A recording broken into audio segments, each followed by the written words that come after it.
In this video, shared by Dr. Dmytro Goriachev from Lviv, Ukraine, we will discuss the surgical technique of 360-degree retinectomy.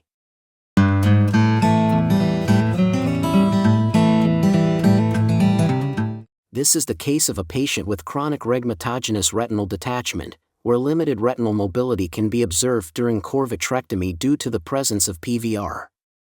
The surgeon performs a temporal retinotomy, and upon injection of perfluorocarbon, we observe the drainage of a dense, yellowish subretinal fluid, characteristic of chronic retinal detachment cases.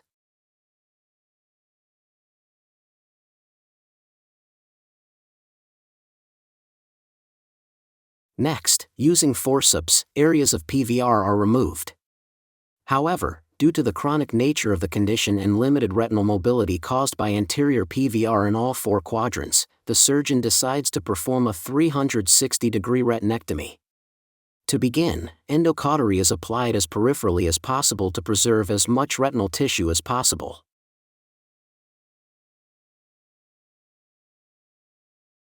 All retinal tissue anterior to the planned retinectomy is removed to avoid ischemic complications. Endodiathermy is essential to prevent bleeding during the retinectomy. A 360-degree retinectomy should be used as a last resort in complex retinal detachment cases, when it becomes clear that the retina cannot be reattached by other means.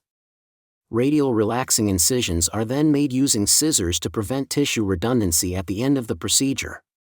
These incisions are critical for overcoming the intrinsic stiffness of the retina in such cases and help reduce the risk of retinal foreshortening. At the end of the 360-degree retinectomy, we can observe that the retina becomes more mobile, making reattachment possible.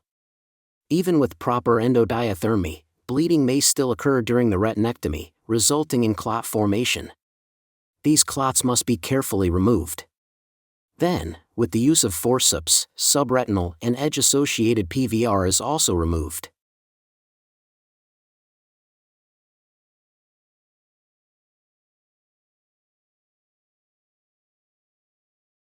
The use of perfluorocarbon is crucial at this stage and should be added cautiously to create a single bubble and avoid displacement into the subretinal space.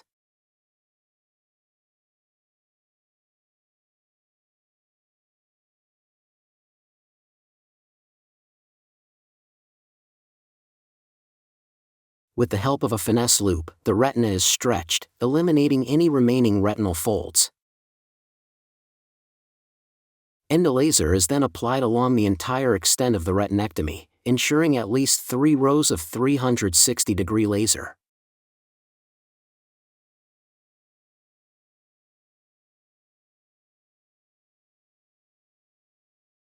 Finally, we observe an excellent anatomical outcome, and silicone oil is injected through a fluid-fluid exchange.